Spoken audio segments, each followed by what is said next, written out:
بھی تھا، اور میں نے آج دن تک امام الانبیاء علیہ تحیت و ثنا کا بے وضو نام ہی نہیں لیا۔ یہ تھا ادب و احترام۔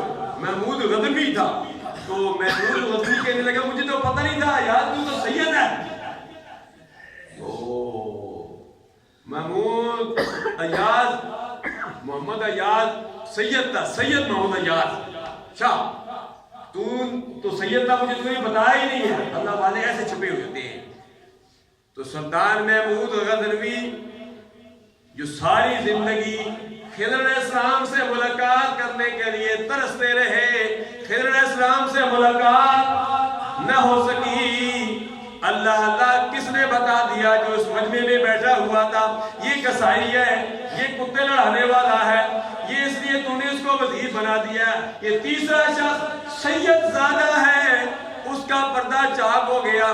محمود سلطان محمود غزنوی کا وزیر جس کا نام تھا ایاز، وہ کہنے لگا اے بادشاہ وقت، جو تیسرا آدمی آیا ہے جس نے میرا پردہ چاک کر دیا، میں تو چھپا ہوا تھا، میں تو فقیر شخص تھا، مجھے کوئی پہچانتا ہی نہیں تھا میں سید ہوں یا کہ غیر سید ہوں، اس نے میرا پردہ چاک کر دیا ہے، اب میں اس کا پردہ چاک کرتا ہوں۔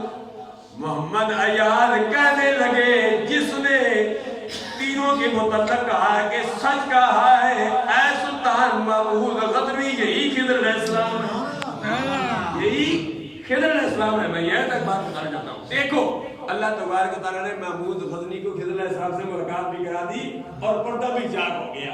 یہی خضر علیہ السلام ہے جنہوں نے بتا دیا کہ یہ کسائی ہے جو تیرے وزیر رکھا ہوا ہے، یہ کتے پالنے والا ہے، کتے لڑانے والا ہے، اے تو نے وزیر رکھا ہے۔ اور تیسرا جو شخص ہے یہ سید ہے، وہ سید کہنے لگا اے خضر علیہ السلام، آپ نے میرا پردہ چاک کر دیا ہے، اب میں آپ کا پردہ چاک کرتا ہوں۔ اے سلطان محمود غزنوی، یہی خضر علیہ السلام ہے جس کے لیے آپ ساری زندگی ترستے رہے، آج اس کی زیارت کر۔ تو حاضرین و ناظرین، یہی پتہ کی بات تھی جو میں آپ کو بتانا چاہتا تھا۔ اللہ کی بارگاہ میں دعا کرتے ہیں کہ اللہ تبارک و تعالیٰ ہمیں بھی خضر علیہ السلام سے ملاقات کرا دے۔ ملاقات کرنی بڑی مشکل ہے، لیکن بعض دفعہ ایسے ہو جاتا ہے، پتہ نہیں چلتا ہے، وہ اللہ اس چیز پر قادر ہے۔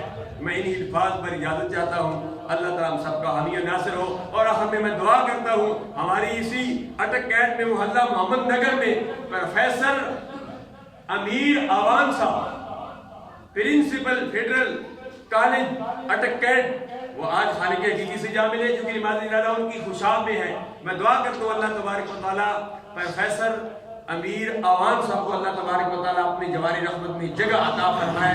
ہمیں الحمدللہ کوئی تو مرتا ہے تو تبھی موت مرتا ہے، تبھی موت مرتا ہے، اور کوئی مرتا ہے تو انہیں ہتھکڑیوں میں جکڑ دیا جاتا ہے، وہ جیل میں مر جاتا ہے۔ استاد وہ بھی تھا، استاد یہ نہیں ہے۔ اب آپ نے فیصلہ کرنا ہے کہ اس میں قصور کس کا ہے، کس کو ہتھکڑیوں میں باندھ کر کے مار دیا گیا، اور کوئی تبھی موت مرا۔ جو بھی استاد ہے، چاہے اس کو جیل میں مار دیا گیا، چاہے وہ فوت ہو گیا، میں سب کے لیے دعا کرتا ہوں جو پڑھنے والے ہیں، جو پڑھانے والے ہیں، جو سننے والے ہیں، جو سنانے والے ہیں، جو ان سے محبت کرنے والے ہیں، جو ان کی محفلوں میں بیٹھنے والے ہیں، اللہ تبارک و تعالیٰ